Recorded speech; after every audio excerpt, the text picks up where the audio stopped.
Hi, John Chapin with the number one key to sales success. And the number one key to sales success is activity, specifically making sales calls.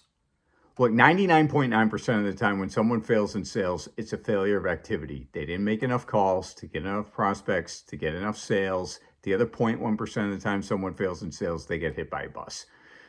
Literally 35 years in sales, every single time I've seen somebody fail in sales, it's because they didn't make enough calls. Whether they're afraid to make the calls, they're afraid to talk to strangers, rejection, whatever it is, they didn't make enough calls. And you could say, look, there are other things. They don't know what to say, this and that. Look, those are factors, okay? But these days you can go online, you can figure out what to say. When I'm, in companies now, I'm sales training.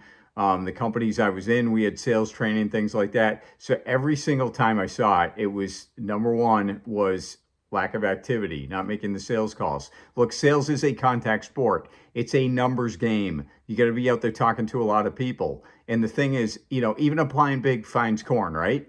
If you're out there talking to enough people during the day, you'll eventually bump into somebody who says, I need what you have, or I know someone who needs what you have. If you get your face out there enough, even a broken clock is right twice a day.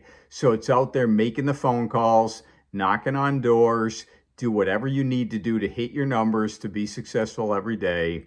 And I have some people, a lot of times will say, oh, it's not about the numbers. It's not a numbers game. It's about the relationships. Well, sure, in a long-term sale, relationship is the most important factor. But in order to get that number of relationships, you need to be out there talking to a lot of people. So if you want to be successful, go out and talk to lots of people about what you do.